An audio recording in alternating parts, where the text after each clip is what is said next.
Friends, delegates, and fellow citizens, I stand before you this evening with a message of confidence, strength, and hope.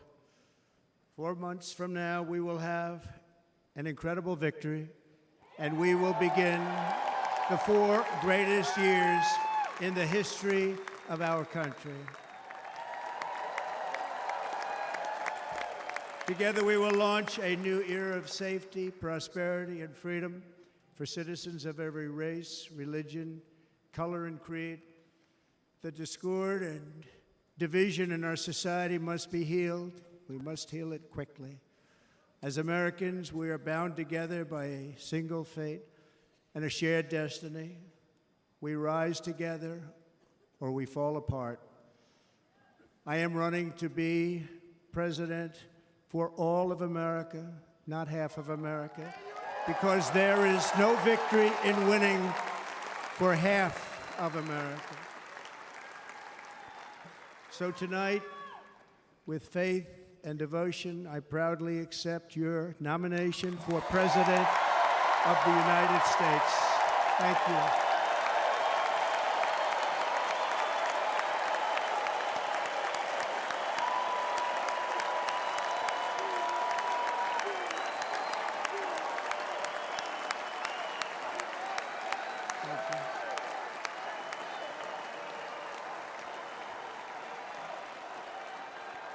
Thank you very much.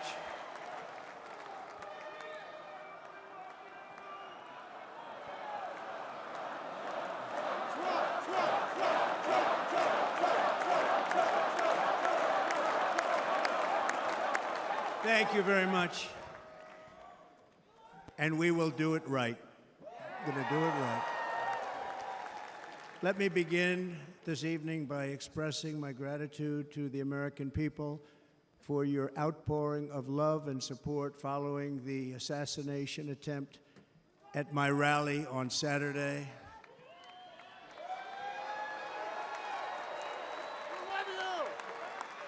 As you already know, the assassin's bullet came within a quarter of an inch of taking my life. So many people have asked me, what happened? Tell us what happened, please. And therefore, I will tell you exactly what happened, and you'll never hear it from me a second time because it's actually too painful to tell. It was a warm, beautiful day in the early evening in Butler Township in the great Commonwealth of Pennsylvania. Music was loudly playing, and the campaign was doing really well. I went to the stage, and the crowd was cheering wildly. Everybody was happy. I began speaking very strongly, powerfully, and happily because I was discussing the great job my administration did on immigration at the southern border. We were very proud of it.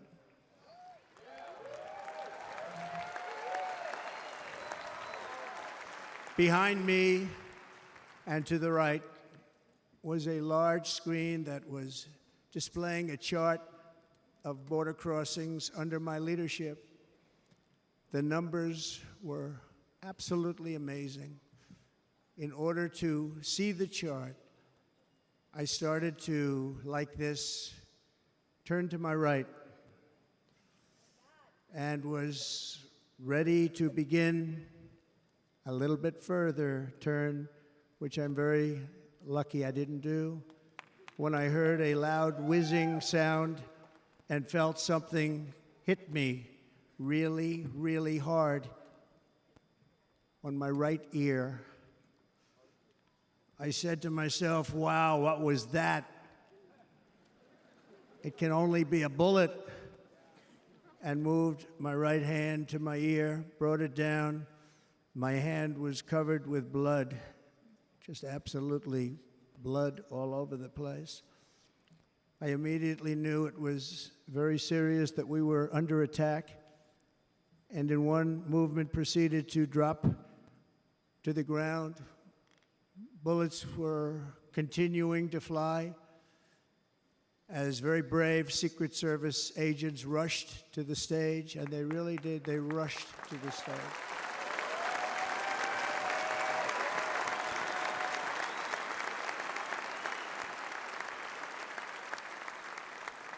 These are great people, at great risk, I will tell you, and pounced on top of me so that I would be protected. There was blood pouring everywhere, and yet, in a certain way, I felt very safe because I had God on my side.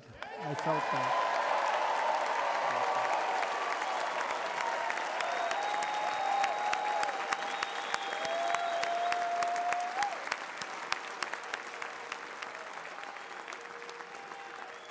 The amazing thing is that prior to the shot, if I had not moved my head at that very last instant, the assassin's bullet would have perfectly hit its mark, and I would not be here tonight. We would not be together.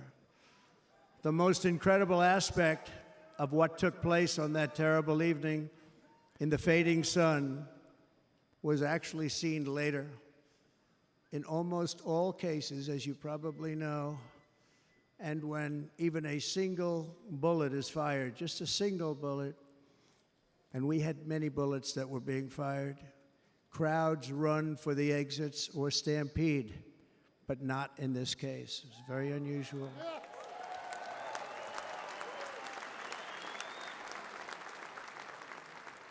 This massive crowd of tens of thousands of people stood by and didn't move an inch. In fact, many of them bravely but automatically stood up looking for where the sniper would be. They knew immediately it was a sniper. And then began pointing at him. You can see that if you look at the group behind me. That was just a small group compared to what was in front. Nobody ran, and by not stampeding, many lives were saved. But that isn't the reason that they didn't move. The reason is that they knew I was in very serious trouble. They saw it. They saw me go down. They saw the blood and thought, actually most did, that I was dead. They knew it was a shot to the head. They saw the blood. And there's an interesting statistic. The ears are the bloodiest part. If something happens with the ears, they bleed more than any other part of the body.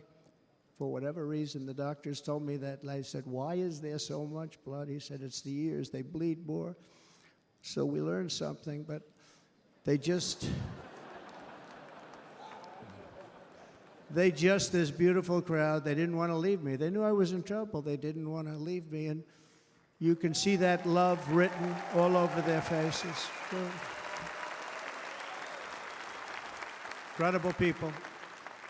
They're incredible people. Bullets were flying over us, yet I felt serene.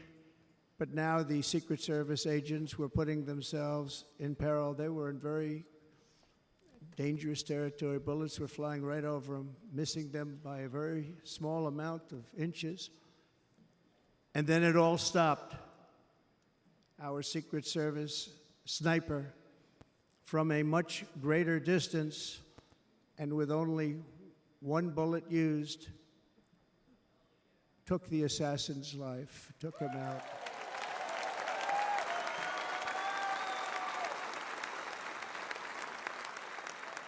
I'm not supposed to be here tonight. Not supposed to be here. Yes, you are. Yes, you are. Yeah.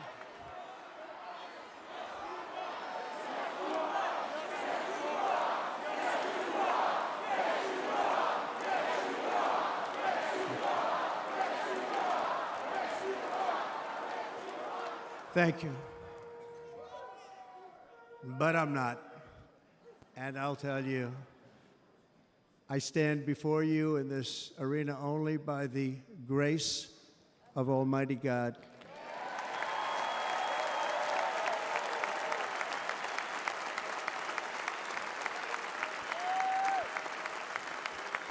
In watching the reports over the last few days, many people say it was a providential moment.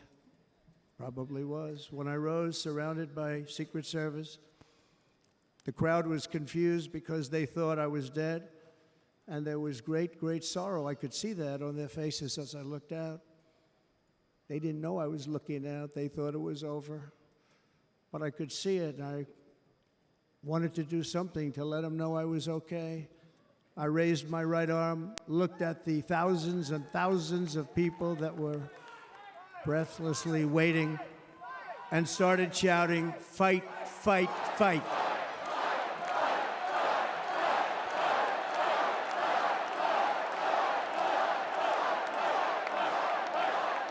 Thank you. Once my clenched fist went up, and it was high into the air. You've all seen that. The crowd realized I was okay and roared with pride for our country like no crowd I have ever heard before. Never heard anything like it. For the rest of my life, I will be grateful for the love shown by that giant audience of patriots that stood bravely on that fateful evening in Pennsylvania. Tragically, the shooter claimed the life of one of our fellow Americans, Corey, comparator, unbelievable person, everybody tells me. Unbelievable. And seriously wounded, two other great warriors, spoke to them today, David Dutch and James Copenhaver, two great people. I also spoke to all three families of these tremendous people. Our love and prayers are with them and always will be. We're never going to forget them. They came for a great rally. They were serious Trumpsters, I want to tell you. They were serious Trumpsters and still are. But Corey, unfortunately, we have to use the past tense. He was incredible. He was a highly respected former fire chief, respected by everybody. Was accompanied by his wife, Helen, incredible woman. I spoke to her today, devastated, and two precious daughters. He lost his life selflessly acting as a human shield to protect them from flying bullets. He went right over the top of them and was hit. What a fine man he was.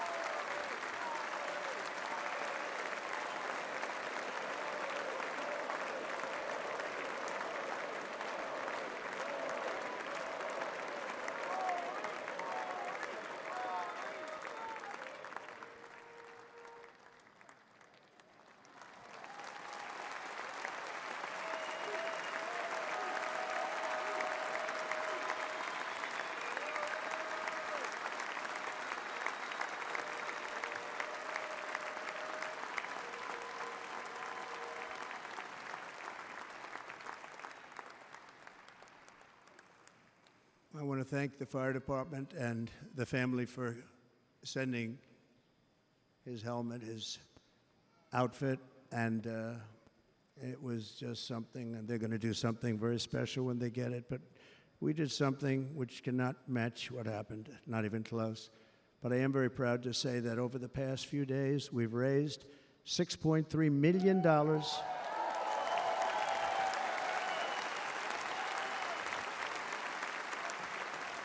for the families of David, James, and Corey, including from a friend of mine just called up. He sent me a check right here. I just got it. $1 million from Dan Newland. Thank you, Dan. And again, when speaking to the family, I told them, I said, well, I'm going to be sending you a lot of money, but it can't compensate. They all said the same thing. You're right, sir. We appreciate so much what you're doing, but nothing can take the place in the case of Corey. And the other two, by the way, they were very, very seriously injured, but now they're doing very well. They're going to be okay. They're going to be doing very well.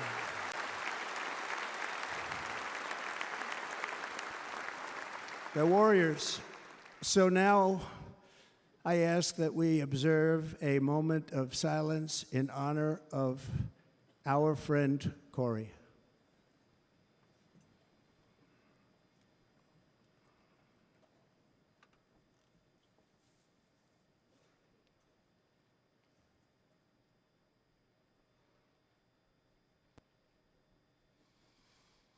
There is no greater love than to lay down one's life for others. This is the spirit that forged America in her darkest hours, and this is the love that will lead America back to the summit of human achievement and greatness. This is what we need. Despite such a heinous attack, we unite this evening more determined than ever. I am more determined than ever, and so are you. So is everybody in this room.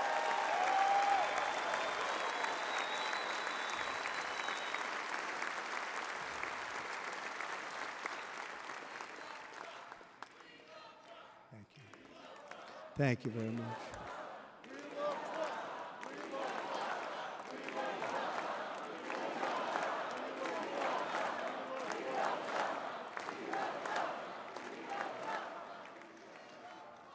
Our resolve is unbroken and our purpose is unchanged to deliver a government that serves the American people better than ever before.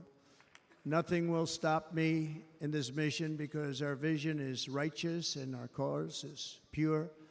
No matter what obstacle comes our way, we will not break, we will not bend, we will not back down, and I will never stop fighting for you, your family, and our magnificent country. Never.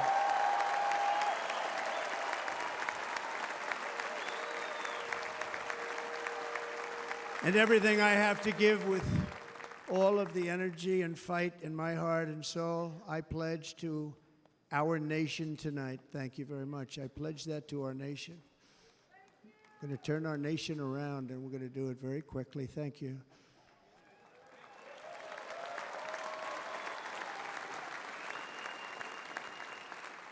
This election should be about the issues facing our country and how to make America successful, safe, free, and great again.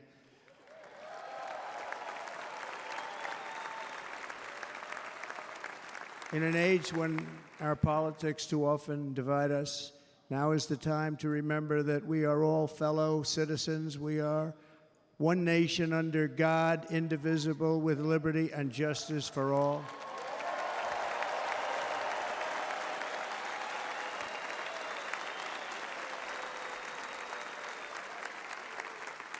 And we must not criminalize dissent or demonize political disagreement, which is what's been happening in our country lately at a level that nobody has ever seen before. In that spirit, the Democrat Party should immediately stop weaponizing the justice system and labeling their political opponent as an enemy of democracy. Especially since that is not true. In fact, I am the one saving democracy for the people of our country.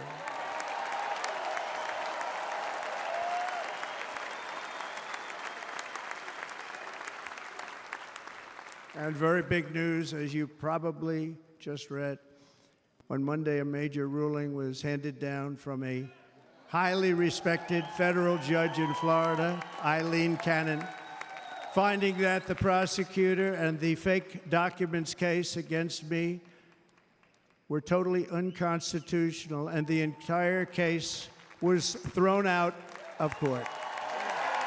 With all of that publicity, thrown out of court.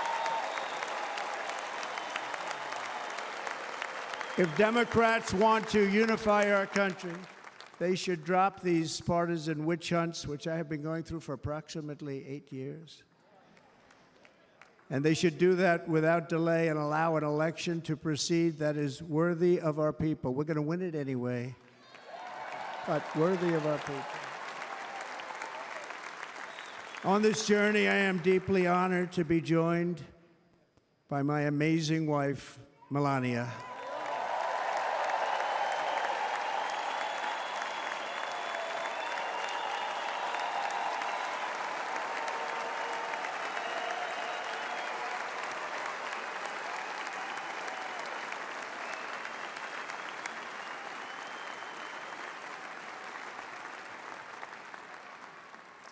And Melania, thank you very much. You also did something really beautiful, a letter to America calling for national unity, and it really took the Republican Party by surprise. I will tell you, it was beautiful.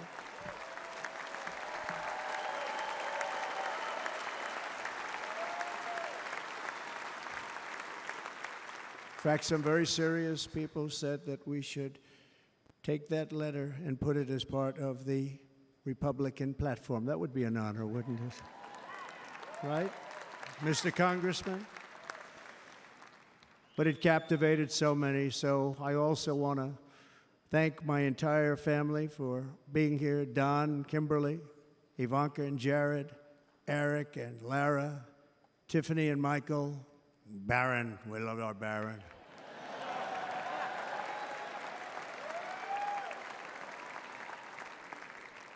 And of course, my 10 wonderful grandchildren. You saw a few of them up there on my lap before.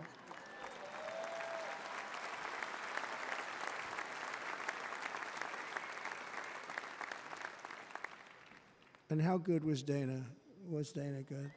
I mean, was he good?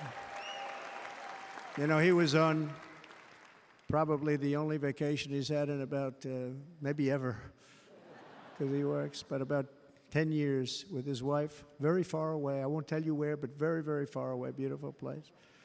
And my people called, and he said, I won't be able to do it. This is many, many years. I promised my wife I can't do it. And they came in, they said, Dana won't be able to do it, because he was my first, second, and third choice. I said, well, that's too bad, but I understand he's away, and that's good. It's good for him. And that was it. About 30 minutes later, she came back in, sir, Dana just called. He's going to do it. And his wife, she said, you can't turn him down. You just can't do it. You have to go. That's a good wife.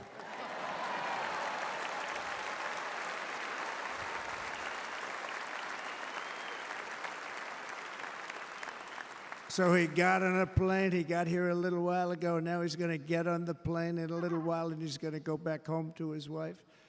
But they're great, and I just want to thank her and him and their whole family, because that's not easy. And Kid Rock, same thing. Called, he said, I want to be a part of it. I want to be a part, because, Kid does his great song, Big, Big Monster song. I had no idea. He became a friend of mine over the last 10 years. And he's amazing. Everyone loves him. I didn't even know how big he was. He has rallies, 35, 40,000 people he gets every time he goes out. I think he's making so much money, he doesn't know what the hell to do with it. You want to know? And then we have my other friend, and I've known him so long, and we took that song, and it was a big success, but we made that. I saw a chart of great songs to America. That was #1 on the chart recently, #1. So that's Lee Greenwood, very special, beautiful person. He's a beautiful man. But they all wanted to be here. They called. And how about the Hulkster? How good was he? Is he up? Where is he? Boy, oh boy.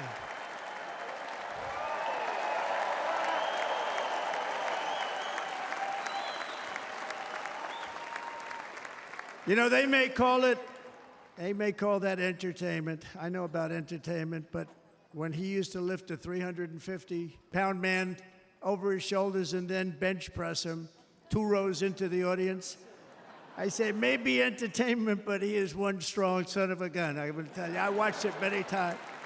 There aren't a lot of entertainers that can do that, right? You were fantastic. Thank you very much. Followed by Eric. What was that all about? Boy, that was good. I didn't want to really come up here. But he was so great, and he's such a good young man. He went through a lot of trouble, and Don last night was incredible. They went through so much trouble. They got subpoenaed more than any people probably in the history of the United States. Every week they get another subpoena from the Democrats, crazy Nancy Pelosi, the whole thing, just boom, boom, boom. They've got to stop that, because they're destroying our country. We have to work on making America great again, not on beating people. And we won. We beat them and all. We beat them on the impeachments. We beat them on indictments. We beat them. But the time that you have to spend, if they would devote that genius to helping our country, we'd have a much stronger and better country.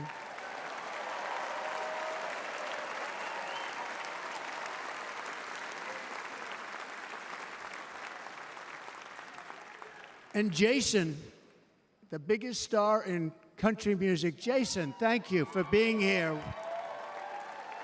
Jason, thank you very much. Jason Aldean, he's good. I like his wife even better, by the way. She's here. Thank you, Jason. But I'm thrilled to have a new friend and partner fighting by my side. The next Vice President of the United States, the current Senator from Ohio, J.D. Vance, and his incredible wife, Usha.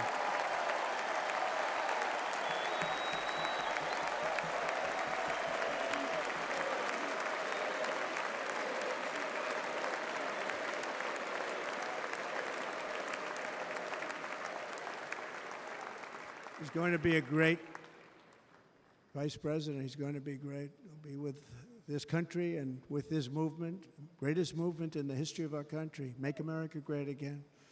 When they criticize it, they say, we're going to try and stop MAGA. I said, MAGA is Make America Great Again. What are you going to stop? There's nothing to stop. Then they say, oh, that's right. It's very tough to fight it. And all of the people that did try and fight it have failed. But he's going to be with us for a long time, and it was an honor to select him. Great, great student at Yale. His wife was a great student at Yale. They met at Yale. These are two smart people. So, J.D., you're going to be doing this for a long time. Enjoy the ride.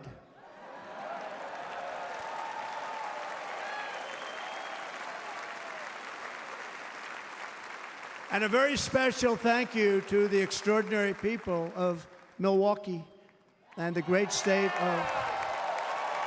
Oh, there they are. There they are. You are so easy to spot. And Green Bay's going to have a good team this year, right? They're going to have a good team. They're going to have a good team.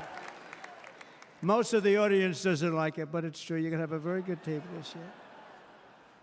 And by the way, Wisconsin, we are spending over $250 million here creating jobs and other economic development all over the place. So I hope you will remember this in November and give us your vote. I am trying to buy your vote. I'll be honest about that.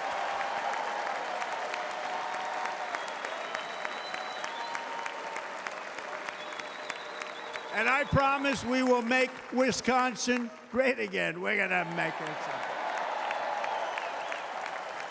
Thank you, Mr. Governor. Thank you very much. Thank you. I'm here tonight to lay out a vision for the whole nation.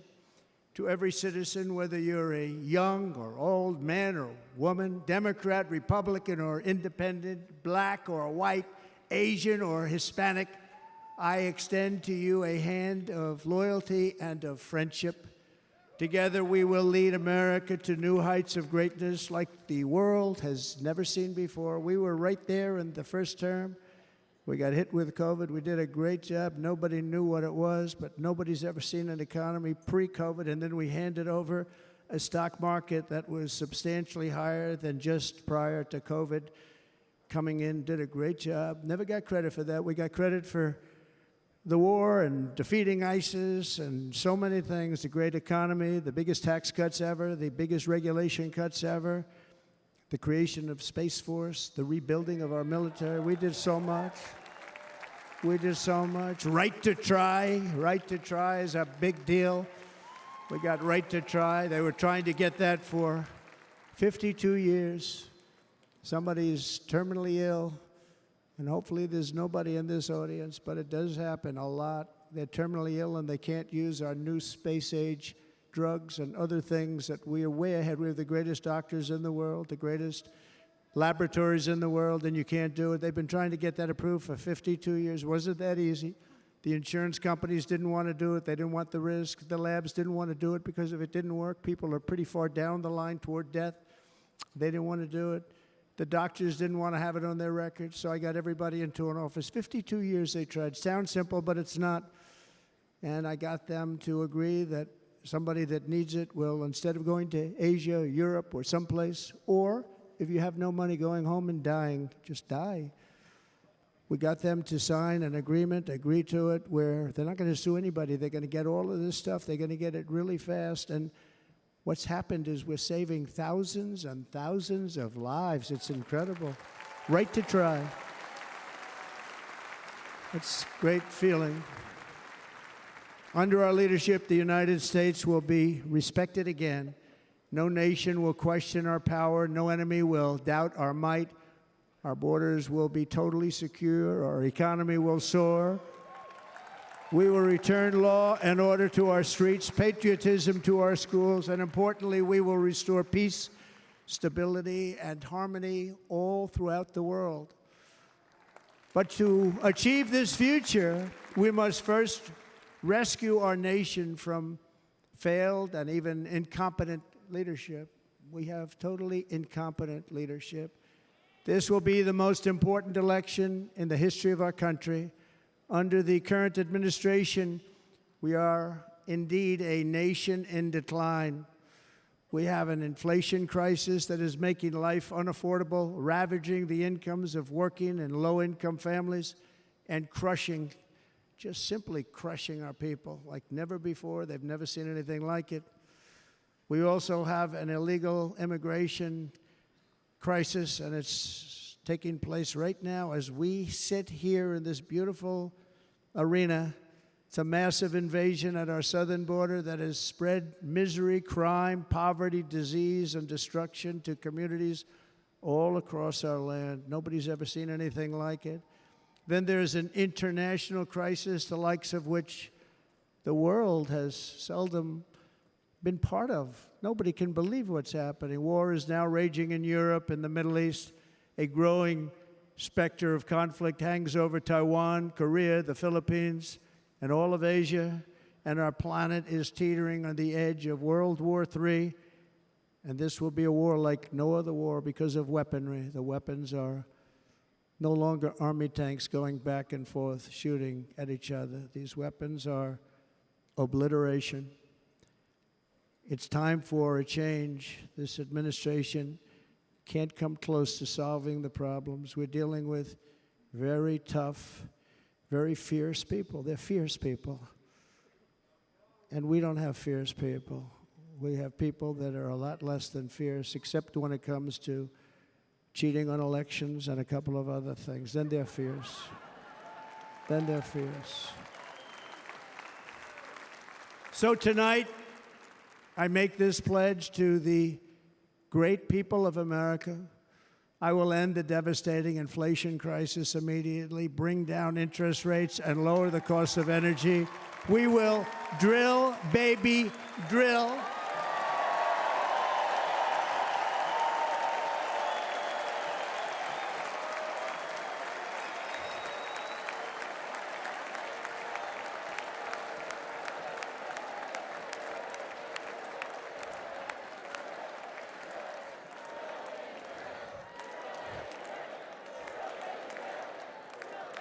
Can you believe what they're doing? But by doing that, we will lead a large-scale decline in prices. Prices will start to come down. Energy raised it. They took our energy policies and destroyed them. Then they immediately went back to them, but by that time, so much was lost. But we will do it at levels that nobody's ever seen before, and we'll end lots of different things. We'll start paying off debt and start lowering taxes even further. We gave you the largest tax cut. We'll do it more.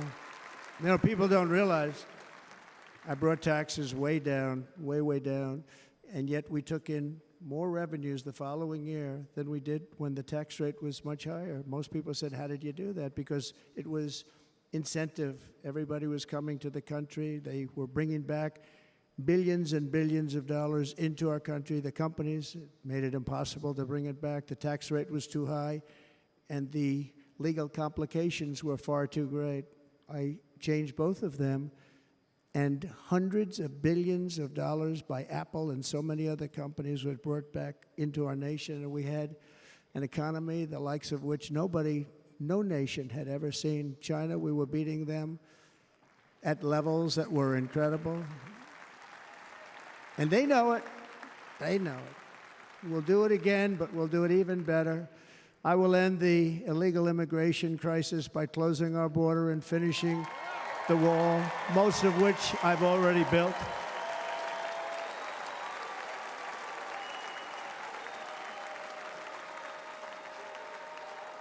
On the wall, we were dealing with a very difficult Congress, and I said, oh, that's okay, we won't go to Congress. I call it an invasion. We gave our military almost $800 billion.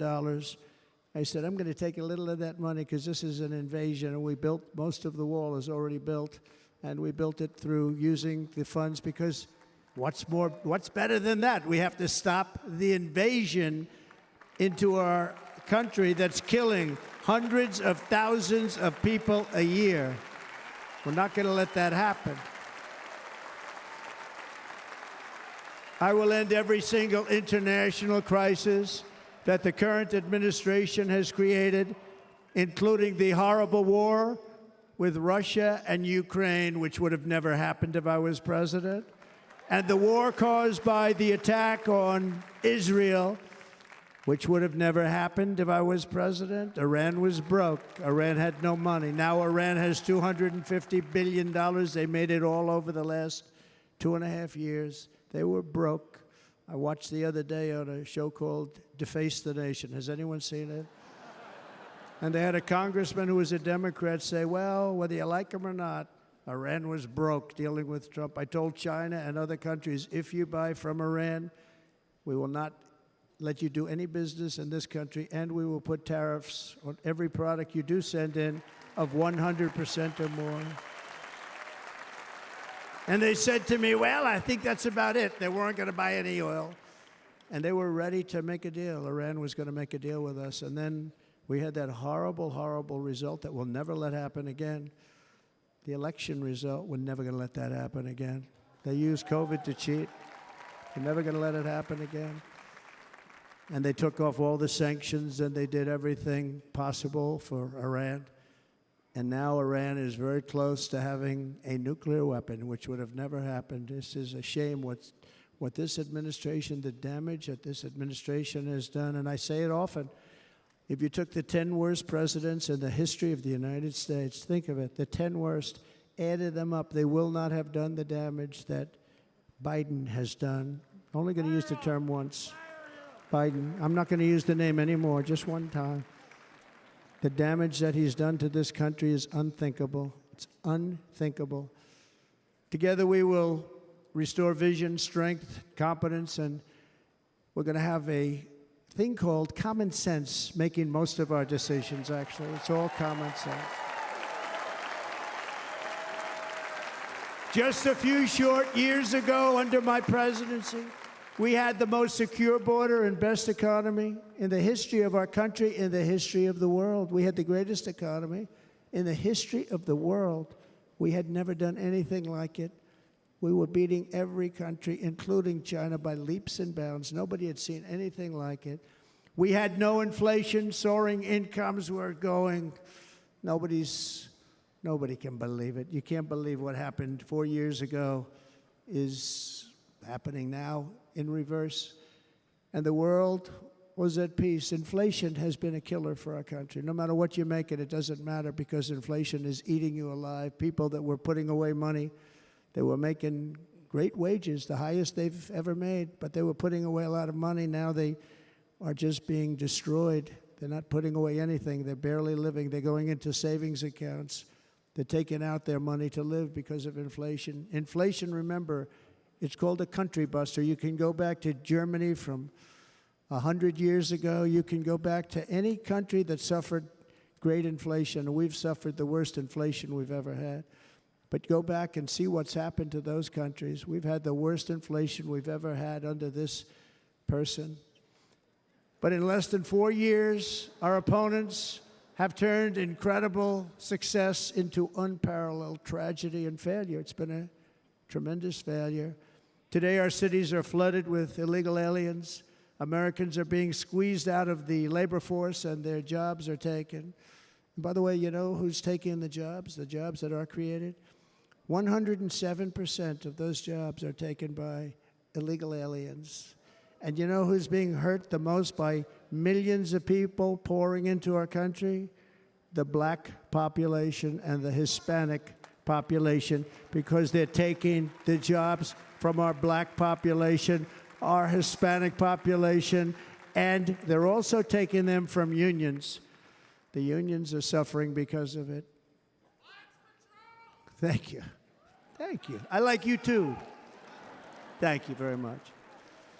Inflation has wiped out the life savings of our citizens and forced the middle class into a state of depression and despair. That's what it is. It's despair and depression. We cannot and will not let this continue. Less than 4 years ago, we were a great nation, and we will soon be a great nation again. We're going to be a great nation again.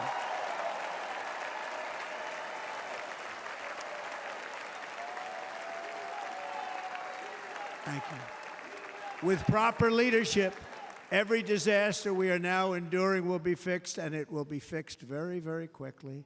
So tonight, whether you've supported me in the past or not, I hope you will support me in the future, because I will bring back the American dream. That's what we're going to do. You don't even hear about the American dream anymore. With great humility, I am asking you to be excited about the future of our country. Be excited. Be excited.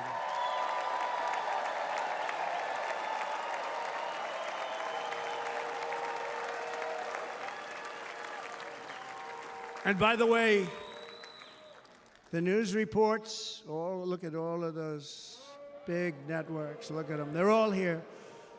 But every one of them has said this could be the most organized, best run, and most enthusiastic convention of either party that they have ever seen. Every single one.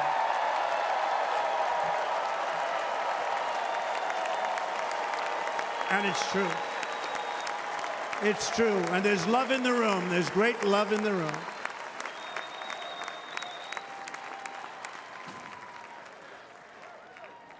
So I better finish strong. Otherwise, we'll blow it, and we can't let that happen. Now, this was great. All of the great people that spoke, and everybody hit a home run. I mean, there's not one that I can think of where I said, oh, gee, that wasn't great. Every single person. I refuse to be the only one. Don't do that to me. They're already getting ready. See, I gave them an idea. Now, this was a great convention. This was, I think we're actually going to go home and miss it. You know, usually with a first of all, look at these crowds. You'd never have this at a convention. Look at these crowds.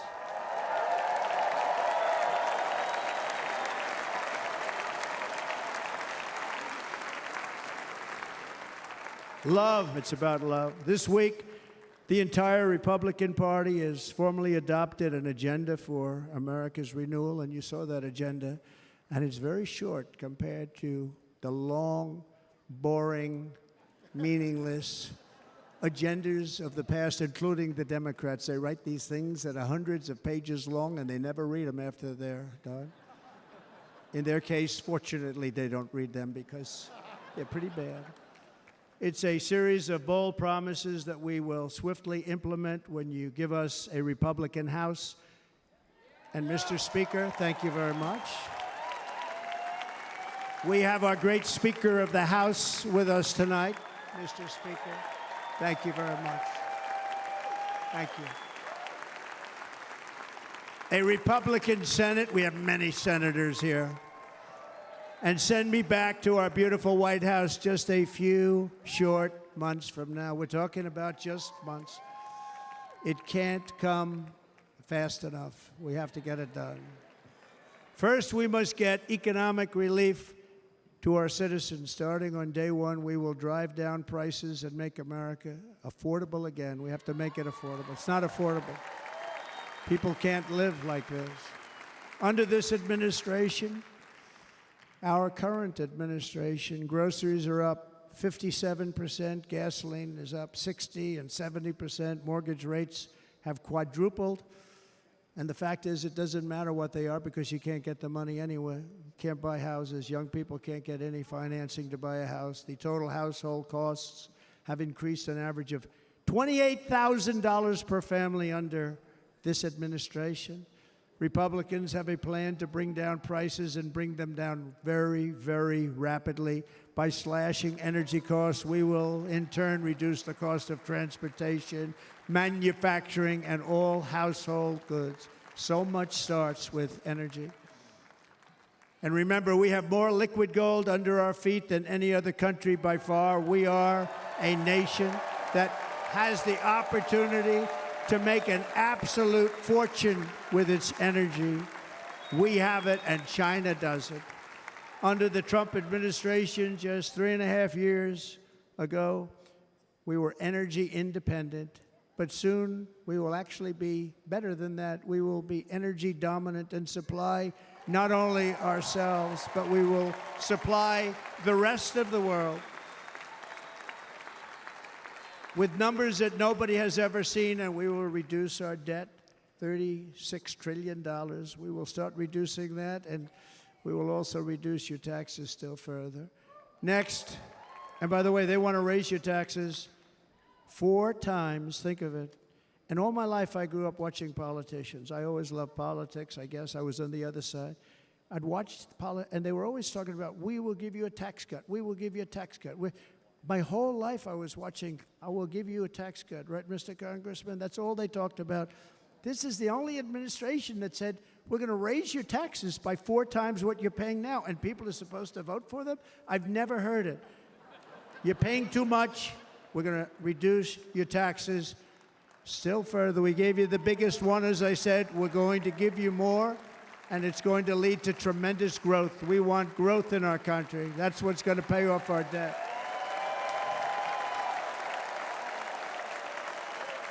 And next, we will end the ridiculous and actually incredible waste of taxpayer dollars that is fueling the inflation crisis. They've spent trillions of dollars on things having to do with the Green New Scam. It's a scam.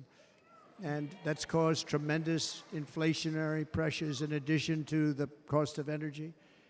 And all of the trillions of dollars that are sitting there not yet spent, we will redirect that money for important projects like roads, bridges, dams, and we will not allow it to be spent on meaningless Green New Scam ideas.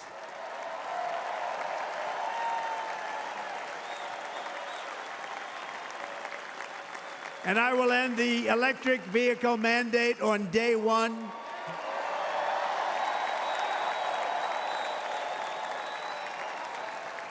Thereby saving the U.S. auto industry from complete obliteration, which is happening right now, and saving U.S. customers thousands and thousands of dollars per car. And right now, as we speak, large factories just started are being built across the border in Mexico. So with all the other things happening on our border, and they're being built by China to make cars and to sell them into our country. No tax, no anything. The United Auto Workers ought to be ashamed for allowing this to happen. And the leader of the United Auto Workers should be fired immediately. And every single auto worker, union and non-union, should be voting for Donald Trump, because we're going to bring back car manufacturing, and we're going to bring it back fast.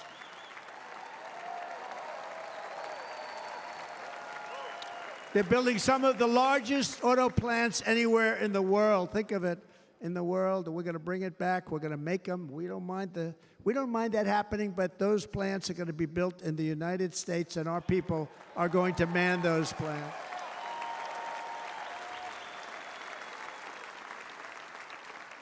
And if they don't agree with us, we'll put a tariff of approximately 100 to 200% on each car, and they will be unsellable in the United States. We have long been taken advantage of by other countries.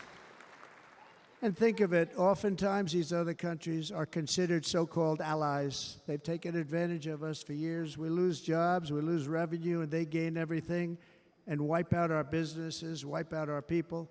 I stopped it for 4 years, I stopped it, and we're really ready to make changes like nobody had seen before. And remember, USMCA, I got rid of NAFTA, the worst trade deal ever made, and replaced it with USMCA, which is, they say, the best trade deal ever made. Actually, probably the best trade deal was the deal I made with China, where they buy $50 billion worth of our product. They were buying nothing. They buy $50 billion worth. They had to. But I don't even talk about it because of COVID. I don't even mention it, frankly, because of what happened with the China virus.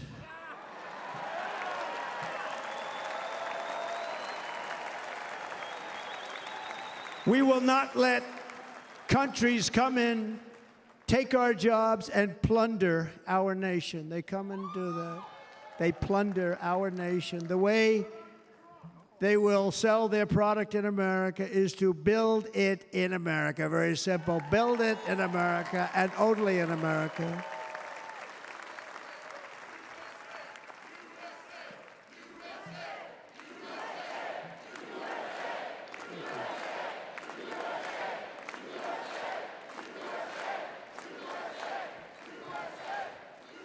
And this very simple formula, and Congress has to go along with us, and they will.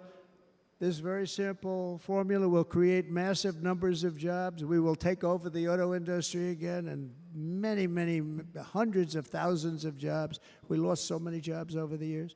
If you go back 20, 25 years, they've stolen, going to China and Mexico, about 68% of our auto industry manufacturing jobs. We're going to get them all back. We're going to get them all back, every one of them. At the center of our plan for economic relief are massive tax cuts for workers that include something else that's turned out to be very popular, actually. Here it's very popular, in this building and all those hotels that I saw that are so nice. I'm staying in a nice one. It's called no tax on tips. No tax on tips. No tax on tips.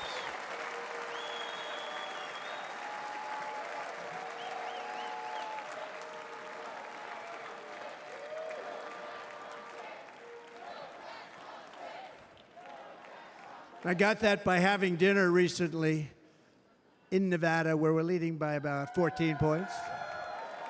Hello. I'll see you there very soon, everybody. We're having dinner at a beautiful restaurant in the Trump building on the Strip, and it's a great building, and the waitress comes over. How's everything going? A really nice person. How's everything? Oh, sir, it's so tough. The government's after me all the time on tips, tips, tips. I said, well, they give you cash. Would they be able to find him? She said, actually, and I didn't know this, she said, very little cash is given. It's all put right on the check. And they come in and they take so much of our money, it's just ridiculous, and they don't believe anything we say. And they've just hired, as you know, 88,000 agents to go after them even more. And I said, this shows the level of my, most people go out, they hire consultants, they pay them millions of dollars. But I said to her, let me just ask you a question. Would you be happy if you had no tax on tips? She said, what a great idea. I got my information from a very smart waitress. That's better than spending millions of dollars. And everybody loves it. Waitresses and caddies and drivers and everybody's a large group of people that are being really hurt badly. They make money, let them keep their money. I'm going to protect Social Security and Medicare. Democrats are going to destroy Social Security and Medicare because all of these people, by the millions they're coming in, they're going to be on Social Security and Medicare and other things, and you're not able to afford it. They are destroying your Social Security and your Medicare. Under my plan, incomes will skyrocket, inflation will vanish completely, jobs will come roaring back, and the middle class will prosper like never, ever before, and we're going to do it very rapidly.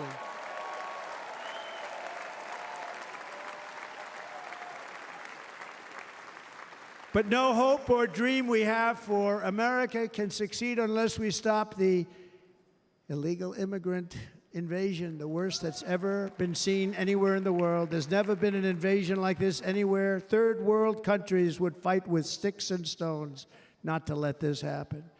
The invasion at our southern border, we will stop it, and we will stop it quickly. You heard Tom Homan yesterday. Tom Homan, put him in charge and just sit back and watch. Brandon Judd of Border Patrol, he's incredible. These guys, you know, they really, their job is a lot easier if they don't have to do anything, but they want to. They're patriots. Brandon Judd, Border Patrol, ICE. ICE goes out. You have to see what ICE does with MS-13. You have these are probably the worst gang, and ICE goes in there. And I know a lot of people in these rows here, and they're very tough people, but they don't want to do this job. They'll go into a pack of MS-13 killers. They're the worst, probably the worst gangs in the world. And we have thousands of them. I moved thousands and thousands out in my 4 years. We moved them out, and it was a pleasure. But ICE would go right into a pack of these killers, and you see fists flying, you see everything flying, and then they take them. They put them in a paddy wagon. They take them back and they get them out of our country. And the other countries weren't accepting them back. And I called up and I said, tell them that we're not giving them economic aid anymore. And the next day I got calls from all of these countries that were terminated. Billions of dollars we spend on economic aid to countries that does us, frankly, no good. And the next day I was called by everybody. I couldn't take all the calls. Sir, what's the problem? I said, you won't take your killers back that you sent in caravans into America. You won't take them back. Well, sir, if you'd like us to, we would give very serious consideration to doing that. And within 24 hours, they were being taken back. For years and years, when I first came in, they said President Obama tried to get him to go back, and they wouldn't accept him. They'd put planes on the runway so you couldn't leave the plane. They'd close the road so you couldn't take the buses. They'd all have to turn back. As soon as I said no more economic aid of any kind to any country that does that, they called back and they said, sir, it would be our great honor to take MS-13. We love them very much. We love them very much, sir. We'll take them back. At the heart of the Republican platform is our pledge to end this border nightmare and fully restore the sacred and sovereign borders of the United States of America, and we're going to do that on day one.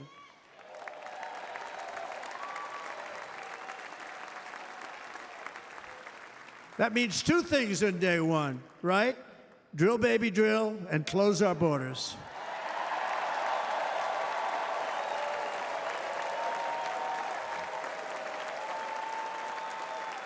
And by the way, and I think everybody as a Republican, as a patriot in this room, and most Democrats, we want people to come into our country, but they have to come into our country legally.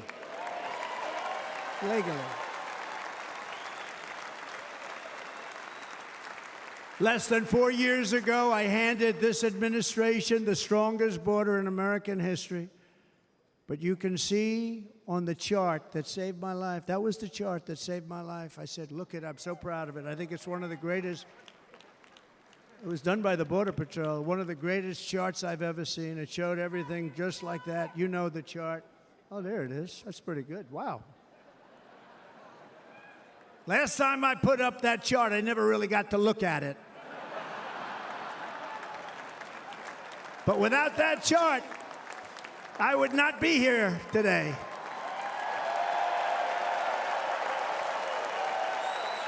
Never got to look at it.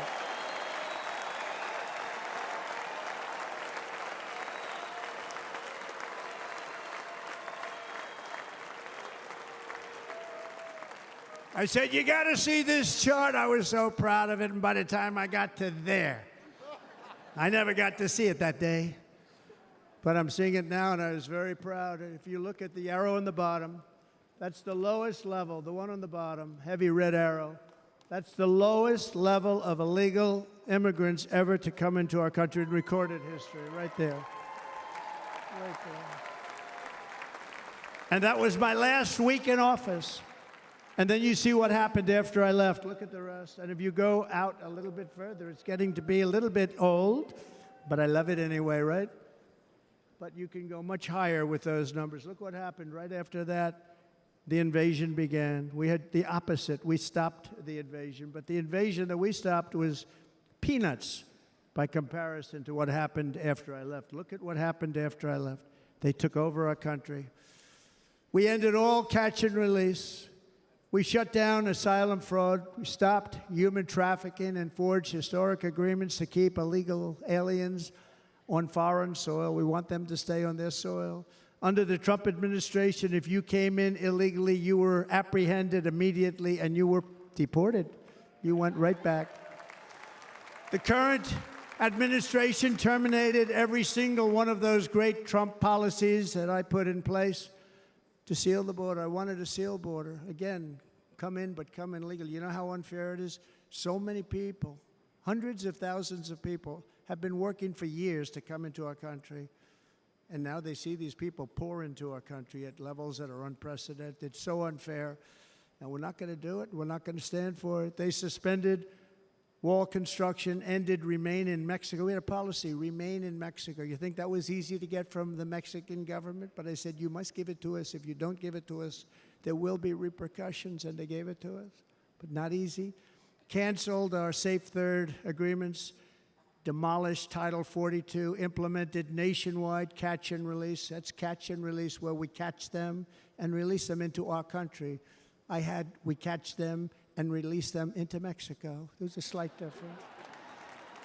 And took 93, this is the previous administration, 93 executive actions to throw open our border to the world. The entire world is pouring into our country because of this very foolish administration. The greatest invasion in history is taking place right here in our country.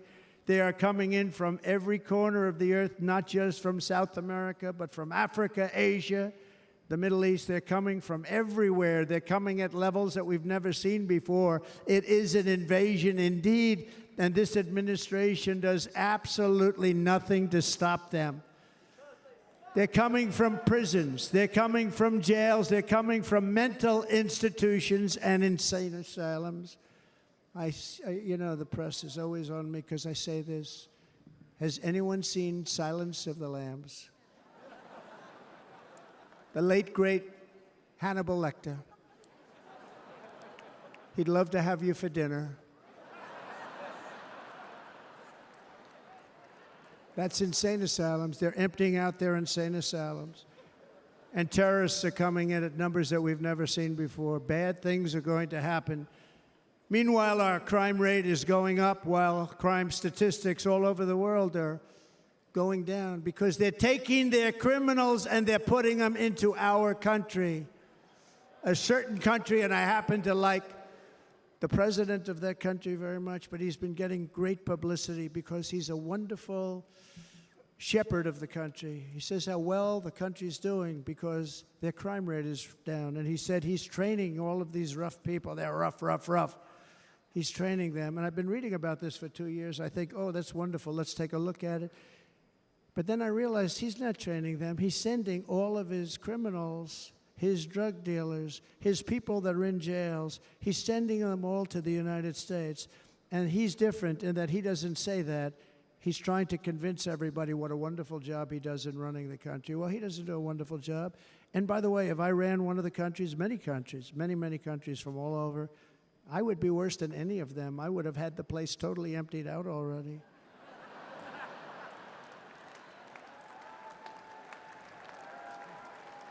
But we become a dumping ground for the rest of the world, which is laughing at us. They think we're stupid.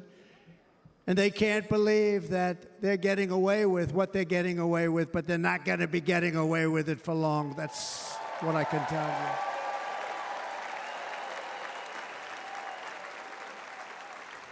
you. In Venezuela, Caracas, high crime. Caracas, Venezuela. Really a dangerous place, but not anymore. Because in Venezuela, crime is down 72%. In fact, if they would ever win this election, I hate to even say that, we will have our next Republican convention in Venezuela because it will be safe. Our cities will be so unsafe, we won't be able We will not be able to have it there. In El Salvador, murders are down by 70%. Why are they down? Now, he would have you convinced that because he's trained murderers to be wonderful people. No. They're down because they're sending their murderers to the United States of America. This is going to be very bad. And bad things are going to happen, and you're seeing it happen all the time. That's why, to keep our families safe, the Republican platform promises to launch the largest deportation operation in the history of our country. Even larger than that of President Dwight D. Eisenhower from many years ago. You know, he was a moderate, but he believed very strongly in borders. He had the largest deportation operation we've ever had. Just recently, I spoke to the grieving mother of Jocelyn Nungary, a wonderful woman, a precious 12-year-old girl from Houston who last month was tied up, assaulted, and strangled to death after walking to the convenience store just a block away from her house. Her body was dumped near the side of the road in a shallow creek, found by some onlookers who couldn't believe what they had witnessed. Charged with Jocelyn's heinous murder are 2 illegal aliens from Venezuela who came across our border, were in custody, and were then released into the country by this horrible, horrible administration that we have right now. I also met recently with the heartbroken mother and sister of Rachel Morin. Rachel was a 37-year-old mom of 5 beautiful children who was brutally raped and murdered while out on a run. She wanted to keep herself in good shape. It was very important to her. She was murdered. The monster responsible first killed another woman in El Salvador before he was led into America by the White House. This White House let them in. He then attacked a 9-year-old girl and her mother in a home invasion in Los Angeles before murdering Rachel in Maryland. Traveled all throughout the country, doing tremendous damage. Rachel's mother will never be the same. I spent time with her. She will never be the same. I've also met with the wonderful family of Laken Riley, the brilliant 22-year-old nursing student. She was so proud of being first in her class, who was out for a jog on the campus of the University of Georgia when she was assaulted, beaten, and horrifically killed. Yet another American life was stolen by a criminal alien set free by this administration. And these were incredible people we're talking about. These were incredible people who died. Tonight, America, this is my vow. I will not let these killers and criminals into our country.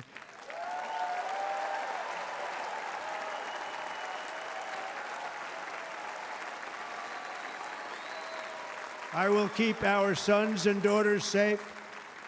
As we bring security to our streets, we will help bring stability to the world. I was the first president in modern times to start no new wars. You know, we were the toughest, we were the most respected. And you saw this. Hungry, strong country, run by a very powerful, tough leader. He's a tough guy. Press doesn't like him because he's tough. And he came out recently. They were asking him at an interview, the whole world is exploding. What's happening? What's going on?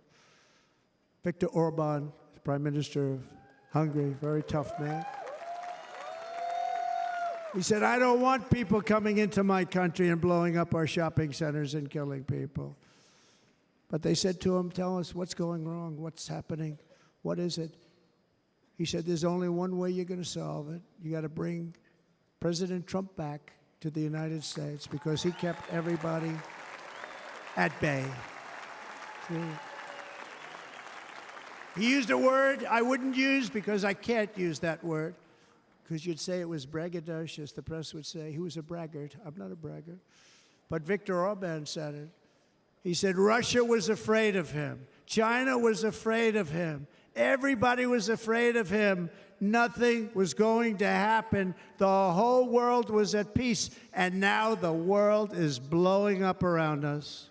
All of these things that you read about were not going to happen. Under President Bush, Russia invaded Georgia. Under President Obama, Russia took Crimea. Under the current administration, Russia is after all of Ukraine. Under President Trump, Russia took nothing.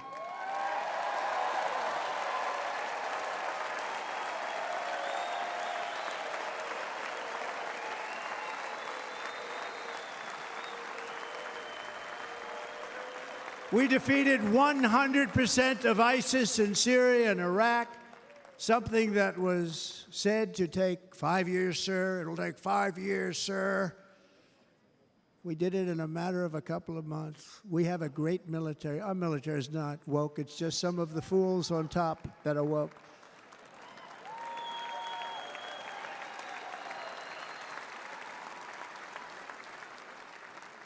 I got along very well. North Korea, Kim Jong-un, I got along very well with him. The press hated when I said that. How could you get along with him? Well, you know, it's nice to get along with somebody who has a lot of nuclear weapons or otherwise, isn't it?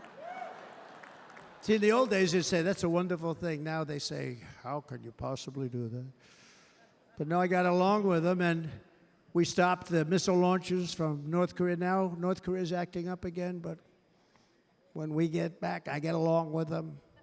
He'd like to see me back, too. I think he misses me, if you want to know the truth. Our opponents inherited a world at peace and turned it into a planet of war. We're in a planet of war. Look at that attack on Israel. Look at what's happening with Ukraine. The cities are just bombed out. How can people live like that where buildings, massive buildings, are falling to the ground? It began to unravel with the disastrous withdrawal from Afghanistan, the worst humiliation in the history of our country. We have never had a humiliation like that. 13 heroic U.S. service members were tragically and needlessly killed. 45 others were horrifically wounded. Nobody ever talks about them. No arms, no legs, face explosions, horrifically wounded. And by the way, we have a man in this room who's running for the U.S. Senate from a great state, Nevada, named Sam Brown, who paid the ultimate price. Thank you, Sam. Thank you, Sam. Thank you. He paid the biggest price probably ever paid by anybody that is running for office, and I think he's going to do great. He's running against a person that is not good, not respected, a total lightweight. But Sam, I think, paid, really, we were talking about it with some of the senators that are working so hard for Sam, but he paid the biggest price of any senator ever to run for the Senate. I don't think anybody's ever what he did. He was a real hero, a really great person. And he's running, and I hope that everybody gets out and votes for Sam Brown.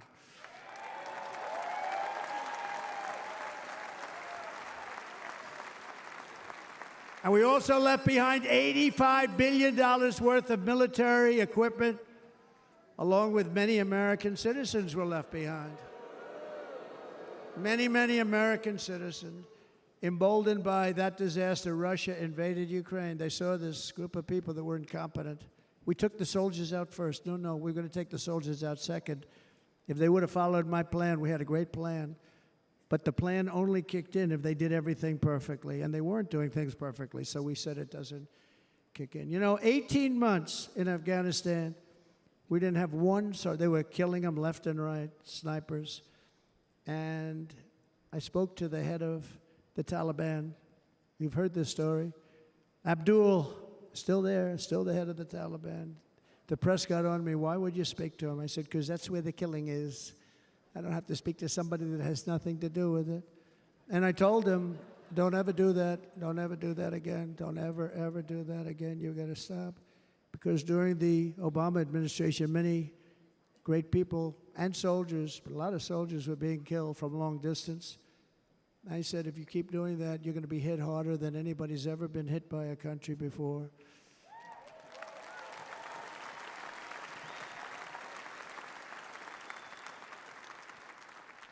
And he said, I understand, Your Excellency. He called me Your Excellency. I wonder if he calls the other guy Your Excellency. I doubt it. The other guy gave him everything. I mean, what kind of a deal was that? He walked out, gave him everything. Do you know that right now Afghanistan is one of the largest sellers of weapons in the world? They're selling the brand new, beautiful weapons that we gave them. But think of it, he actually said to me, but why do you show me a picture of my home? I said, you'll have to ask your people or one of your wives. But he could figure it out. And for 18 months, we had not one attack on an American soldier by the Taliban. 18 months.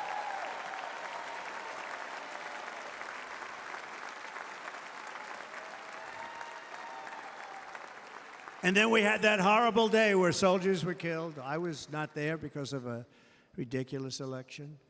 But we had that horrible attack. And they also gave up Bagram, one of the biggest bases anywhere in the world, air bases anywhere in the world, the longest runways, most powerful, hardened, thickened runways. We gave it up. And I liked it not because of Afghanistan. I liked it because of China. It's 1 hour away from where China makes their nuclear weapons.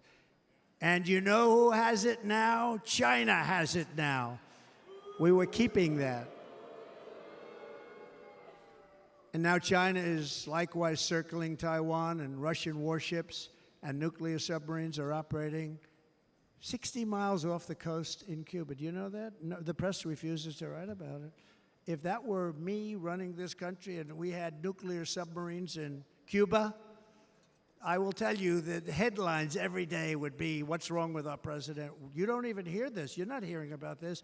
Russia has nuclear submarines and warships 60 miles away, Mr. Congressman, from Miami, by the way, happens to be here. Correct? In Cuba. And that would not be stood for if it were somebody else. They don't want to mention it, but now maybe they will. And the entire world, I tell you this, we want our hostages back, and they better be back before I assume office, or you will be paying a very big price.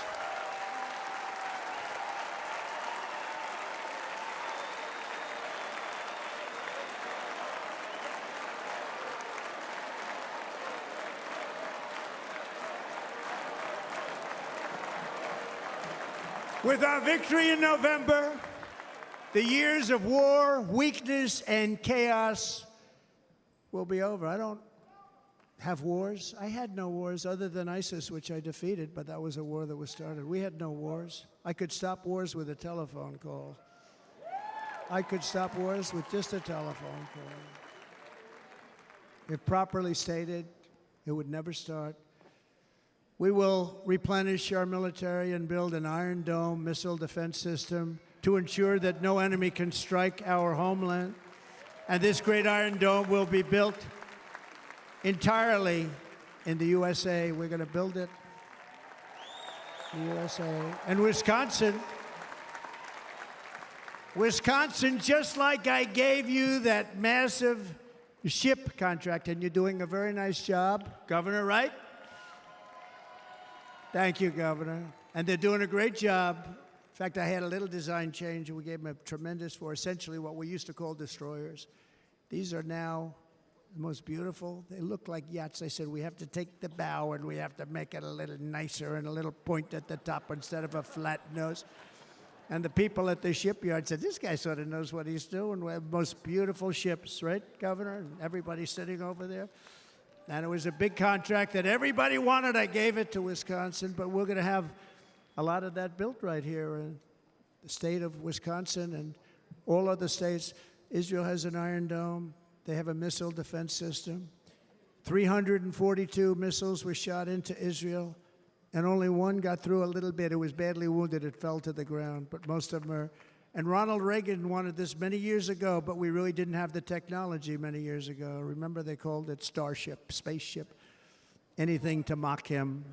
But he was a very good president, very, very good. But now we have unbelievable technology. And why should other countries have this and we don't? No, we're going to build an iron dome over our country, and we're going to be sure that nothing can come and harm our people. And again, from an economic development standpoint, we're going to make it all right here. No more sending it out to other countries in order to help. It's America first. America first. We will unleash the power of American innovation. And as we do, we will soon be on the verge of finding the cures to cancer, Alzheimer's disease, and many other diseases. We're going to get to the bottom of it. You remember this gentleman that I don't want to mention other than one time I had to, because when you say the 10 worst, I had to do it. I didn't want anybody to be confused. But this man said, we're going to find a cure to cancer. Nothing happened. We're going to get to the cure for cancer and Alzheimer's and so many other things. We're so close to doing something great. But we need a leader that will let it be done. We will not have men playing in women's sports. That will end immediately.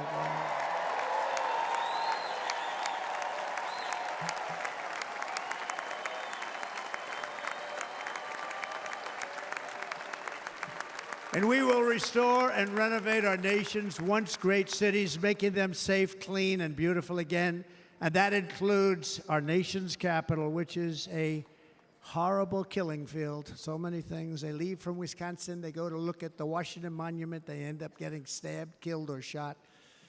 We will be very soon very proud of our capital, again, Washington, D.C.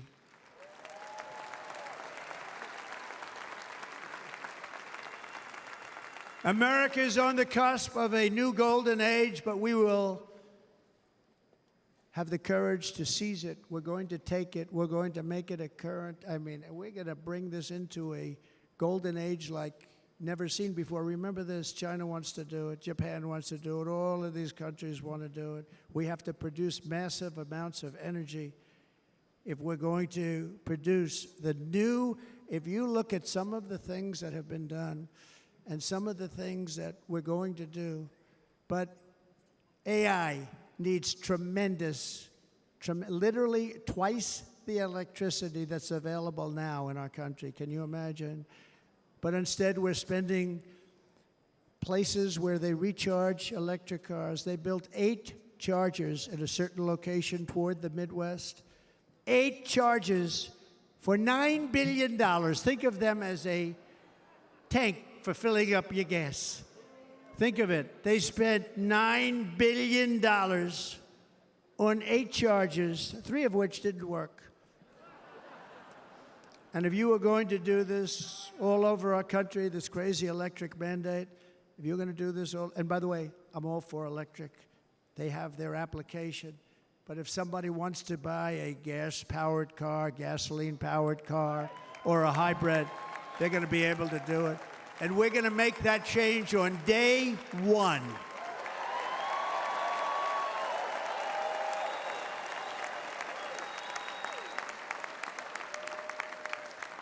So to conclude, just a few short days ago, my journey with you nearly ended. We know that.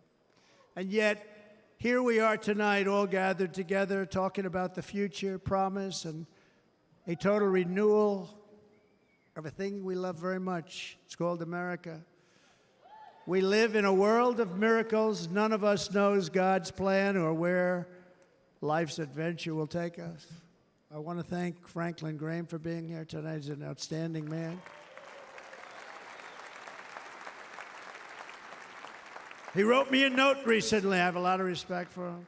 Sir, I love your storytelling. I think it's great in front of these big rallies. But sir, please do me one favor. It won't make any difference. Please don't use any foul language. I was a little embarrassed. He said, it won't make any difference. Actually, it does. The story's not quite as good, but I've been very good. The story is not quite as good, to be honest. I've got to have a little talk with Franklin, but he was great. He's a great gentleman. His father was so incredible, Billy Graham. My father used to love taking me to see Billy Graham. My father would take me to see Billy Graham at Yankee Stadium. He had the biggest rallies you've ever seen. He was a good rally guy, too. But he'd get up, and he was a fantastic guy. My father loved Billy Graham. But I love Franklin Graham. I think Franklin's been fantastic, and I'm working so hard to adhere to his note to me. I'm working hard on it, Franklin. But if the events of last Saturday make anything clear, it is that every single moment we have on earth is a gift from God.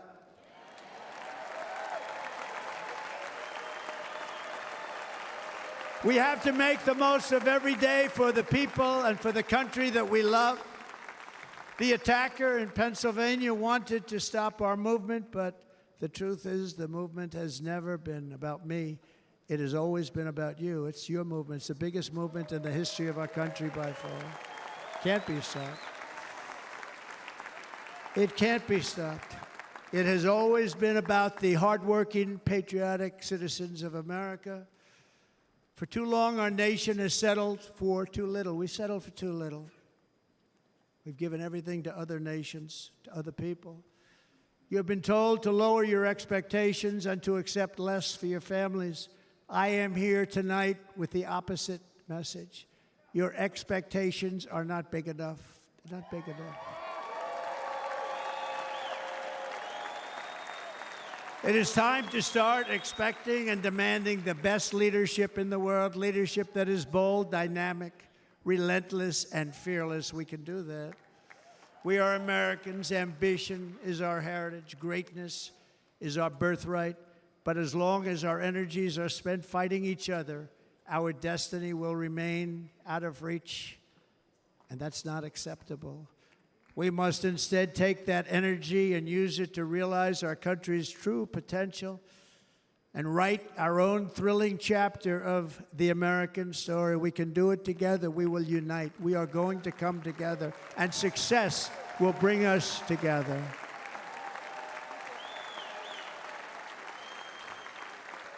It is a story of love, sacrifice, and so many other things. And remember the word, devotion. It's unmatched devotion. Our American ancestors crossed the Delaware, survived the icy winter at Valley Forge, and defeated a mighty empire to establish our cherished republic. They fought so hard, they lost so many. They pushed thousands and thousands of miles across a dangerous frontier, taming the wilderness to build a life and a magnificent home for their family. They packed their families into covered wagons, trekked across hazardous trails, scaled towering mountains, and braved rivers and rapids to stake their claim on the wide-open, new, and very beautiful frontier.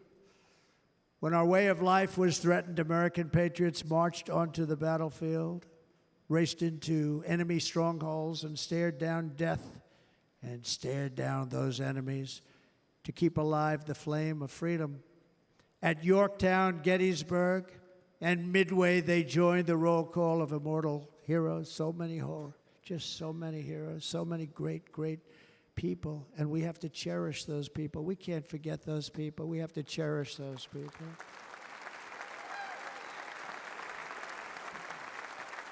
And building monuments to those great people is a good thing, not a bad thing. They saved our country. No challenge was too much. No hardship was too great. No enemy was too fierce. Together, these patriots soldiered on and endured, and they prevailed because they had faith in each other, faith in their country, and above all, they had faith in their God.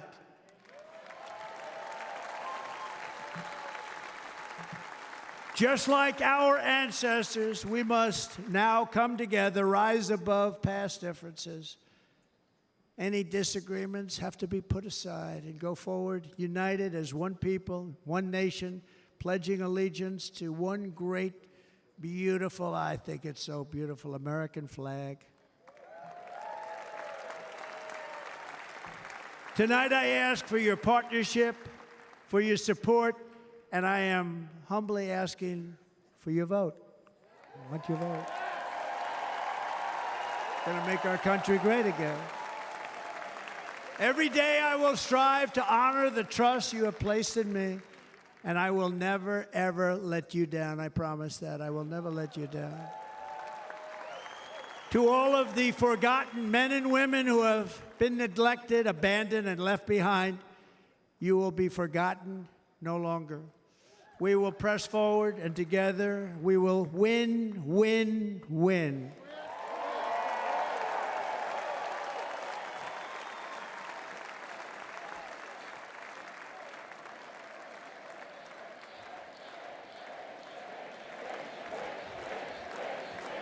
Win, win, win, win, win, win. Nothing will sway us, nothing will slow us, and no one will ever stop us. No matter what dangers come our way, no matter what obstacles lie in our path, we will keep striving toward our shared and glorious destiny, and we will not fail. We will not fail. Together we will save this country, we will restore the republic, and we will usher in the rich and wonderful tomorrows that our people so truly deserve. America's future will be bigger, better, bolder, brighter, happier, stronger, freer, greater, and more united than ever before.